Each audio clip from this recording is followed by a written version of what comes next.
ত্রয়োদশ জাতীয় সংসদ নির্বাচন যত ঘনিয়ে আসছে, মাঠের সমীকরণ ততই পাল্টে যাচ্ছে।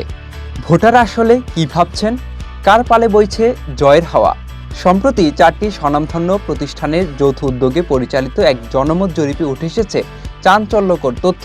বিএনপি না জামায়াত, কার পাল্লা ভারী? সিদ্ধান্তহীন ভোটাররাই কি হতে যাচ্ছেন এবারের কিংমেকার? এই বৃহৎ জরিপটি পরিচালনা করেছে প্রজেকশন বিডি, আইআইএলডি, জাগরণ ফাউন্ডেশন এবং ন্যারেটিভ। সংবাদ সম্মেলনে জরিপটি উপস্থাপন করেন শফিউল আলম শাহিদ।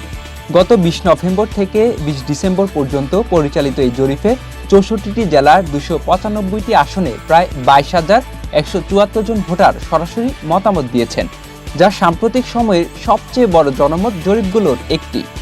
রিপের ফলাফলে দেখা যাচ্ছে এক অভাবনীয় হাড্ডাহাড্ডি লড়াই।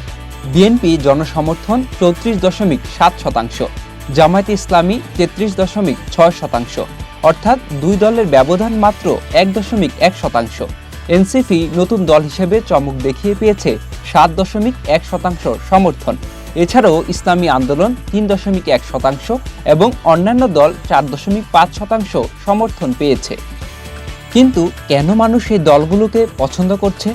জরিপ বলছে বিএনপির সমর্থকদের 72% তাদের অতীত প্রশাসনিক অভিজ্ঞতার ওপর ভরসা রাখছেন। অন্যদিকে জামায়াত ইসলামীকে সমর্থনের প্রধান কারণ হিসেবে দেখা যাচ্ছে তাদের কম দুর্নীতিগ্রস্ত ভাবমূর্তি এবং সততা। আর জুলাই বিপ্লবে ভূমিকার কারণে তরুণদের একটি অংশ ঝুঁকেছে এনসিপির দিকে।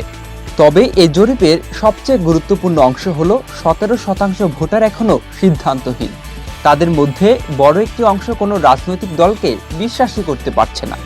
বিশ্লেষকদের মতে শেষ মুহূর্তে এই 17% ভোটারের ভোট যেদিকে যাবে তারাই হবে নির্বাচনের আসল গেম চেঞ্জার। সংবাদ সম্মেলনে প্রফেসর মুস্তাক খান এবং বিডি জবসের ফাহিম মাসরুরের মতো বিশেষজ্ঞরা উপস্থিত ছিলেন। তাদের মতে ভোটারে এখন শুধু প্রতিশ্রুতি নয়, বরং প্রাতিষ্ঠানিক সংস্কার, দুর্নীতি দমন এবং জুলাই অভ্যুত্থানের পূর্ণাঙ্গ বিচার নিশ্চিত করার দাবি জানাচ্ছে।